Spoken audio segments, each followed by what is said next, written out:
విషయం అర్థమైపోయింది. అందువల్ల ఈ చర్చలో ఈ తెలుగుదేశం పార్టీ కానీ కూటమిలో ఉన్న మంత్రులు ఆ నాయకులు భయపడి ఇప్పుడు ఇష్టం వచ్చిన అబద్ధాలు మాట్లాడడం స్టార్ట్ చేశారు.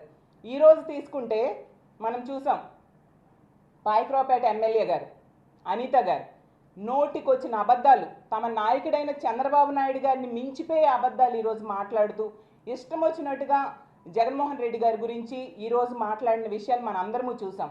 దాన్ని మేము తీవ్రంగా ఖండిస్తూ ఉన్నాం.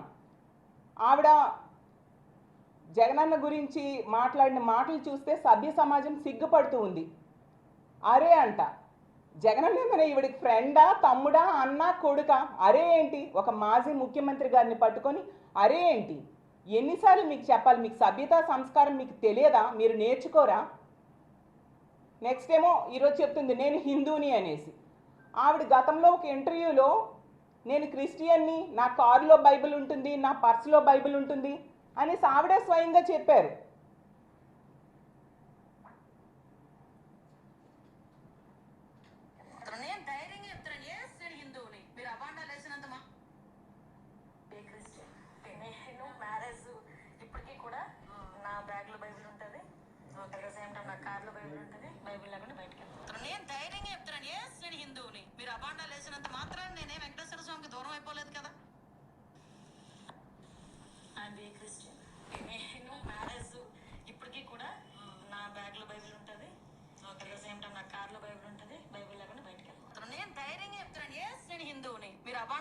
ఎంత గంటకొక మాట మాట్లాడే ఈవిడ జగన్మోహన్ రెడ్డి గారి గురించి మాట్లాడే అర్హత ఈవిడకు ఉందా అని నేను ప్రశ్నిస్తూ ఉన్నాను. మరి ఈవిడ మొన్న హోమ్ మినిస్టర్ అయ్యాక పాదయాత్ర చేస్తూ తిరుపతి వెళ్ళారు కదా, ఈవిడ డిక్లరేషన్ మీద సంతకం పెట్టారా? అసలు ఈవిడ పెట్టకుండా ఏ మొహం పెట్టుకొని జగన్మోహన్ రెడ్డి గారి మీద ఈవిడ మాట్లాడుతూ ఉన్నారు? అలాగే తీసుకుంటే ఇన్ని అబద్ధాలు చెప్తూ ఉన్నారు కదా. జగనన్న కంట తిరుపతి వెళ్ళడం ఇష్టం లేక వాయిదా వేసుకున్నారంట. ఇష్టం లేకుండానే ఇప్పటికీ 10-11 సార్లు పైగా జగన్మోహన్ రెడ్డి గారు తిరుపతి వెళ్ళి ఆ స్వామి దర్శనం చేసుకుంటారా?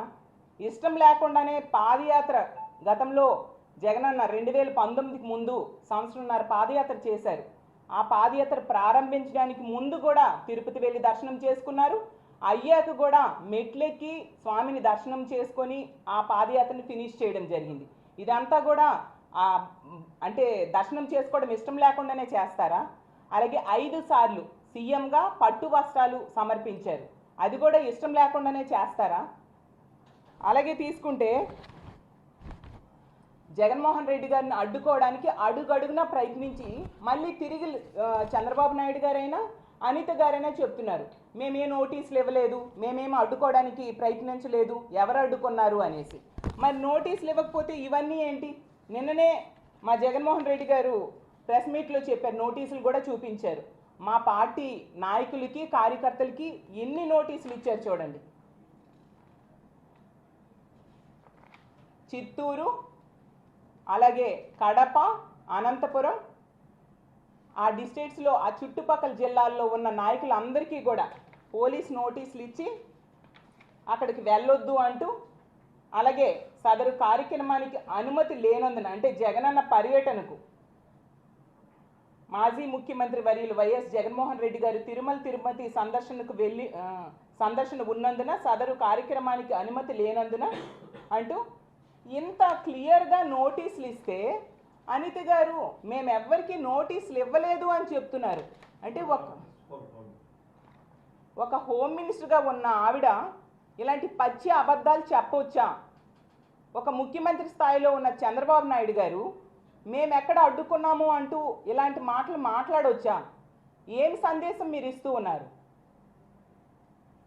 గతంలో మనందరము చూసాం, అమిత్ షా గారు బీజేపీ అధ్యక్షులుగా ఉండేప్పుడు అతను తిరుపతి వస్తే రాళ్ళు వేయించారా లేదా? ఇదే తెలుగుదేశం పార్టీ శ్రేణులు. కానీ ఇప్పుడు దురదృష్టం ఏంటంటే అదే బీజేపీతో కూటమిగా ఇదే తెలుగుదేశం పార్టీ శ్రేణులు ఉన్నారు. ఒకసారి పాత రోజులు గుర్తు తెచ్చుకోండి. పక్క రాష్ట్రాల నుంచి కూడా మనుషులను తీసుకొచ్చి జగనన్న పర్యటనని ఇబ్బంది కలిగించడానికి ప్రయత్నించారా లేదా? భజనలు చేస్తూ ఒక ఆమె వచ్చింది, జగనన్నని ఎంటర్ కానివ్వదంట. అసలు ఆవిడ ఎవరు ఎంటర్ కానివ్వను అని చెప్పడానికి? ఆవిడ బీజేపీ వ్యక్తి అంట. అమ్మ మరి మోడీ గారు జగనన్న ముఖ్యమంత్రిగా ఉన్నప్పుడు తిరుపతి వచ్చినప్పుడు జగనన్న వెళ్ళారు, అలాగే అమిత్ షా గారు వచ్చినప్పుడు వెళ్ళారు. అప్పుడు మీరు అందరూ ఏమైపోయారు? మీ స్టేట్మెంట్స్ అన్నీ ఏమైపోయాయి?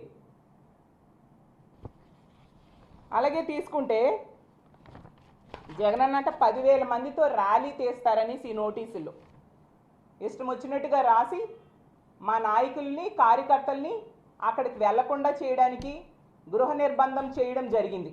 దానికి మాకు ఫుల్ ప్రూఫ్స్ ఉంటే ఇంత స్థాయిలో ఉన్న వ్యక్తులు ఇలా ఏ విధంగా అబద్ధాలు చెప్తారు? ఇవన్నీ నిజాలే కదా. మా భూమన కరుణాకర్ రెడ్డి గారు, మా ఎమ్మెల్యేలు, మా ఎమ్మెల్సీలు, అన్ని స్థాయిల వ్యక్తులకు కూడా మీరు నోటీసులు ఇచ్చారా లేదా? ప్రజలకి ఇలాంటి అబద్ధాలు చెప్పి ఏ మెసేజ్ ఇస్తారు? అంటే జగనన్న పర్యటన కనుక అక్కడ ఉంటే చంద్రబాబు నాయుడు గారు చెప్పిన అబద్ధం మీద చర్చ జరుగుతుంది, వీళ్ళ బండారం బయట పడిపోతుంది. కాబట్టి ఈ అబద్ధాన్ని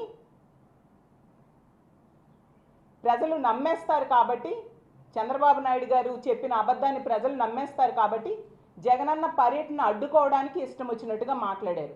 ఎందుకు? బీజేపీ వాళ్ళు అయితేనేం, తిరుపతిలో ఉన్న జనసేన ఎమ్మెల్యే అయితేనేం, టీడీపీ నాయకులు ఇష్టం వచ్చినట్టుగా అడ్డుకుంటామని స్టేట్మెంట్స్ ఇస్తే కనీసం ఒక్కరినైనా ఈ హోమ్ మినిస్టర్ అనిత గారు అరెస్ట్ చేయించారా?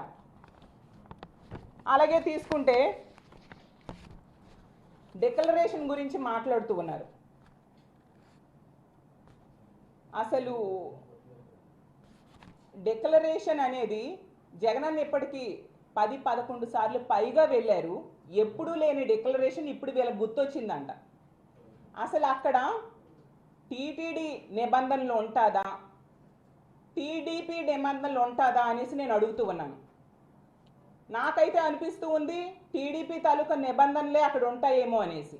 ఎందుకంటే ఎన్నాళ్ళు లేని డిక్లరేషన్ అనేది ఇప్పుడు ఎందుకు కొత్తగా వీళ్ళు హైలైట్ చేస్తూ ఉన్నారు? గత 3 నెలలుగా చూపించండి మీ రికార్డు, ఎంతమందితో డిక్లరేషన్ మీద సైన్ చేయించారు? అలాగే తీసుకుంటే ఈ డిక్లరేషన్ అనేది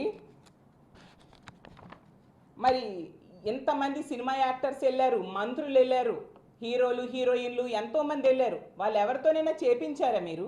ఒక జగన్మోహన్ రెడ్డి గారికే వస్తుందా ఈ నిబంధన? ఇంకో విషయం తెలుసా? ఈ డిక్లరేషన్ అనే నిబంధన నోటీస్ బోర్డు జగనన్న అక్కడికి వెళ్తారు, తిరుపతి సందర్శిస్తారు అంటే ఒక నోటీస్ బోర్డు పెట్టారు. మళ్ళీ జగనన్న ప్రెస్ మీట్ పెట్టేసి ఇంకా వెళ్ళట్లేదని చెప్పిన వెంటనే నోటీస్ బోర్డు తీసేశారు. అంటే ప్రపంచంలో ఎవరు సందర్శించినా వీళ్ళకి డిక్లరేషన్ అవసరం లేదు. మా అధ్యక్షులైన జగన్మోహన్ రెడ్డి గారు తిరుపతి సందర్శిస్తేనా వీళ్ళకి డిక్లరేషన్ కావాలి. అక్కడే ప్రజలు అర్థం